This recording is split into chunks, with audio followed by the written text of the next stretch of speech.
Bonjour les amis. On me pose souvent la même question, est-ce que les chrétiens devraient fêter Noël? Cette question m'est posée par un grand nombre de personnes. Et je suis certain que beaucoup d'entre vous s'interrogent sur cette question. En préambule, je dirais que je suis comme vous. C'est-à-dire, comme chacun d'entre nous, j'aime faire la fête et passer de bons moments en famille et fêter des événements familiaux ou autres. Mais rentrons dans le vif du sujet. Comme vous le savez, pour n'importe quel sujet, ma première recherche commence par la parole de Dieu. Et je vais vous dire ce que j'ai trouvé sur Noël. Déjà, oh surprise, ce mot n'existe pas dans la parole de Dieu. Alors, d'où vient cette tradition? D'où est-elle venue? Ou encore, d'où vient l'origine de ce jour, le 25 décembre? Le 25 décembre, c'est avant tout une fête païenne, appelée Di Natalis Soli Invicti, jour de naissance du soleil invaincu. Noël était la fête du soleil et donc de la lumière. Elle correspondait en effet au solstice d'hiver, daté au 21 décembre du calendrier julien et au 25 décembre de notre calendrier grégorien, mis en place par le pape Grégoire XIII en 1582. À partir de cette date, le 25 décembre, tous les jours commencent à rallonger et donc la lumière à reprendre du terrain sur les ténèbres. Lors de ce jour précis, on rendait un culte au soleil, particulièrement à Rome, où on adorait une pierre noire. Il y avait aussi le culte des morts, la prostitution sacrée, le transfert des reliques et des statues les plus sacrées. C'était un temps de débauche extraordinaire. Ce qui caractérise Noël, c'est que c'est un temps où les gens veulent se divertir. Se divertir, c'est un mot qui se trouve dans la Bible, dans les chapitres 32 du livre de l'Exode, au verset 6. Le lendemain, le peuple d'Israël se levèrent de bon matin et ils offrirent des holocaustes et des sacrifices d'action de grâce à Dieu. Puis le peuple s'assit pour manger et pour boire, puis ils se levèrent pour se divertir. Le peuple a commencé par faire des offrandes, à rendre grâce à Dieu. Puis ils se levèrent pour se divertir. Le peuple d'Israël a commencé par mettre le Seigneur en premier, à lui faire des offrandes. Tout commençait bien, mais ensuite, ils voulaient se divertir. Donc ils s'installèrent pour un repas de fête, très souvent abondamment arrosé, qui dégénéra en danse, puis en orgie, comme faisaient régulièrement les païens. Sachons que l'expression « se divertir » en hébreu veut dire « licence sexuelle ». Des orgies particulièrement obscènes dégénéraient généralement dans ces fêtes. On peut se poser la question, comment et pourquoi le peuple de Dieu qui avait vu les miracles de Dieu en Égypte et puis dans le désert ont brutalement changé d'attitude? La conduite du peuple de Dieu est effarante. Devenu impatient parce que Moïse tardait à revenir vers eux, le peuple demanda à Aaron de lui fabriquer une idole. Une idole qui marcherait devant eux.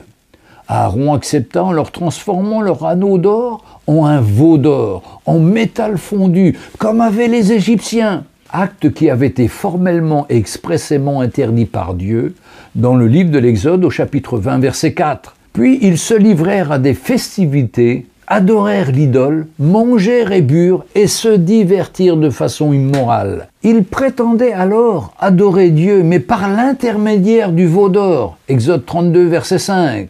Ils avaient créé leur religion. Pourtant, Dieu avait accordé à son peuple d'avoir reçu de l'or lorsqu'il quitta l'Égypte. Mais la bénédiction se changea en malédiction à cause du cœur mauvais du peuple. On retrouve ce récit dans Exode 12, versets 35 et 36. C'est encore un exemple des méfaits du message de la prospérité matérielle. Résultat, Dieu dut informer Moïse de ce qui se passait au pied de la montagne et menaça de détruire son peuple. Exode 32, du verset 7 à 10. Attention, danger.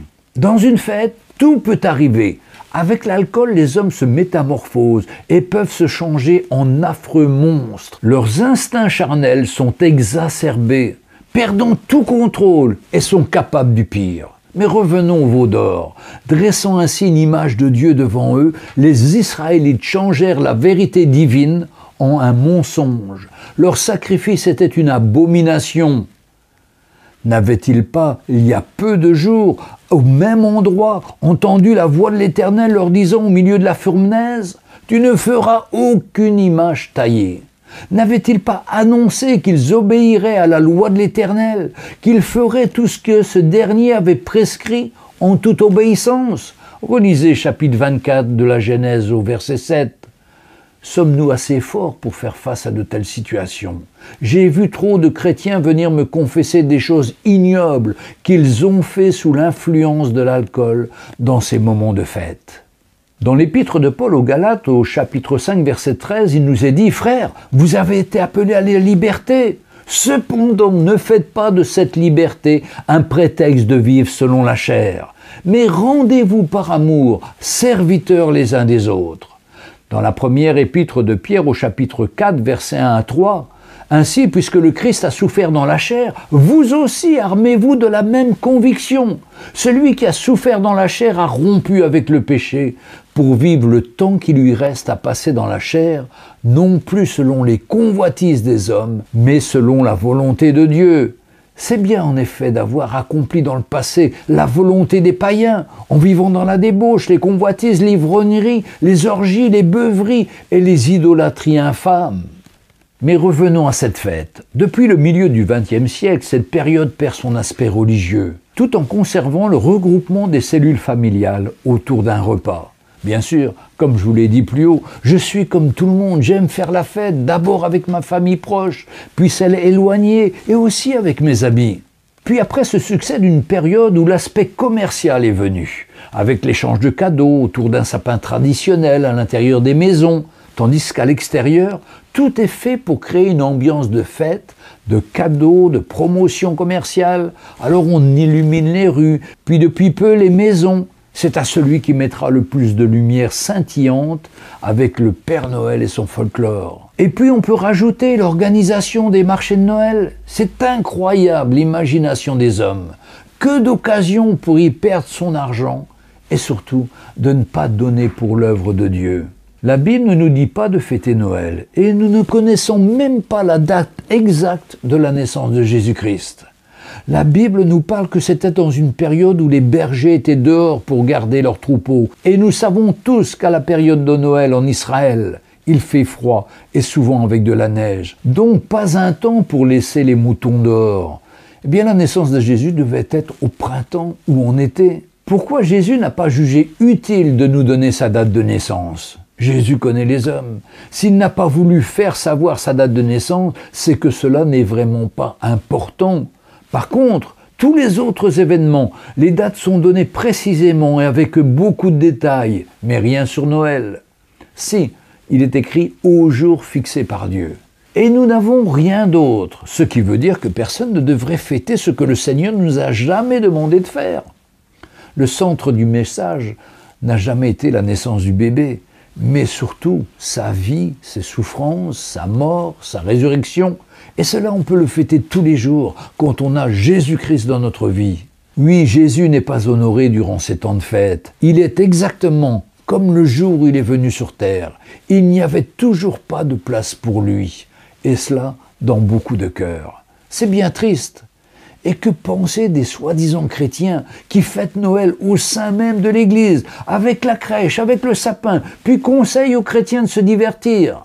Eh bien, ça veut dire qu'ils ramènent le monde dans l'Église. Mais trop souvent, le monde y est déjà. Pour ma part, j'ai fêté Noël comme tout Français né dans une famille traditionnelle, catholique et légèrement religieuse, sans comprendre ce qui se passait réellement durant ma jeunesse. Toute la famille allait cette nuit-là à la messe de minuit et nous, les enfants, nous dormions paisiblement à l'étage supérieur de la maison, attendant leur retour afin d'être réveillés pour recevoir leurs cadeaux. Bien sûr, je recevais avec joie ceux-ci que soi-disant le Père Noël m'apportait. Mais rapidement, j'ai eu des doutes, car un jour, j'ai vu l'un de mes oncles caché derrière la porte du salon de mes parents. Et quand le fameux bonhomme rouge et blanc m'a remis un cadeau, j'ai demandé à mes parents: pourquoi avez-vous fait déplacer le Père Noël en personne à la maison pour m'apporter un cadeau aussi minable? Oh, mes parents étaient très gênés et ont très vite parlé d'autre chose. Après la remise de ces cadeaux, nous sommes allés nous recoucher.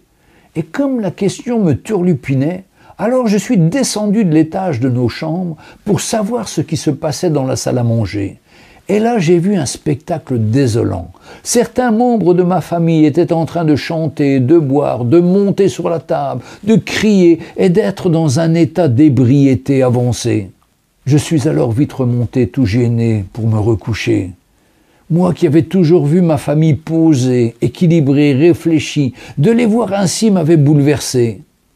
Le lendemain, en me levant, je vois dans la ruelle qui conduisait à la maison mon oncle à quatre pattes en train de chercher par terre derrière les touffes d'herbe ses papiers militaires qu'il avait perdus lors de cette soirée arrosée de Noël.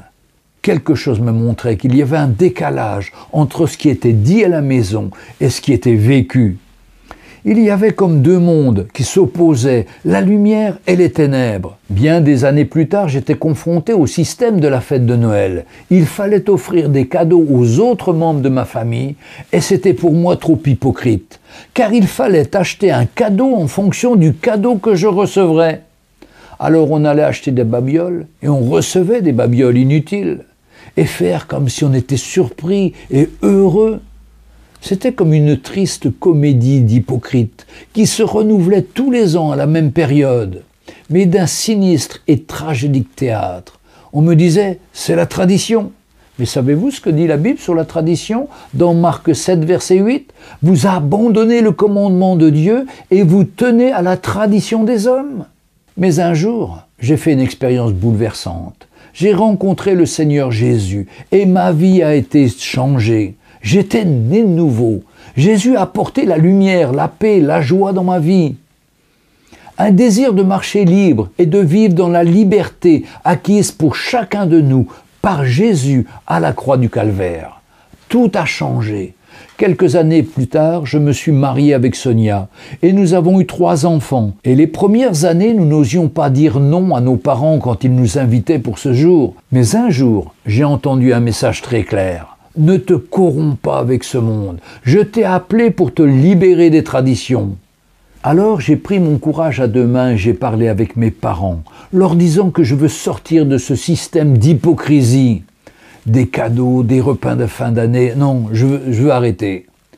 Mes parents furent très surpris, mais finalement, ils nous ont donné leur accord. Ils ont, pour leur part, continué à se réunir, mais petit à petit, ils ont trouvé que nous avions bien raison de nous séparer de ces obligations humaines. Au bout d'un certain temps, nos neveux, nos nièces ont souhaité que nous nous retrouvions en dehors de ces jours de fête pour faire un repas convivial avec toute la famille, dans la simplicité et la bonne humeur, chacun apportant une partie d'un simple repas. Et ils avaient précisé, surtout, pas de cadeaux. Et ce fut une grande réussite, sans pression, sans hypocrisie. Tout le monde a été très content et souhaitait renouveler ce type de réunion familiale très fréquemment. Sans alcool, sans débordement de nourriture, sans cadeaux, mais avec une simplicité de cœur où chacun peut s'exprimer et partager ce qu'il vit dans le respect et l'humilité. Oui, vivons une vraie vie dans la simplicité, loin des contraintes, des traditions humaines. Alors, pour conclure, je vais vous donner la réponse à la question que j'ai posée au début. Est-ce que les chrétiens devraient fêter Noël ? Pour moi, fêter Noël, non. Par contre, faire la fête ensemble en famille, il n'y a pas de problème. Mais de s'associer à un mouvement qui a non seulement une origine païenne, mais qui nous entraîne dans toutes sortes d'excès charnels et qui finalement, au lieu de nous rapprocher du Seigneur, finit par nous en éloigner. Pour ma part, je ne m'associe plus à cela. Mais c'est à chacun de répondre pour lui-même. Dieu nous a créés libres et c'est à chacun de dire ce qu'il veut vivre et de faire le nécessaire. Que le Seigneur vous aide. Et si vous prenez une position pour lui, c'est sûr, il viendra vous aider. N'oubliez pas de mettre un petit pouce bleu à la fin de la vidéo si vous avez aimé et aussi de poser des questions et de faire des remarques. Et j'essayerai d'y répondre. Donc, on se retrouve très bientôt.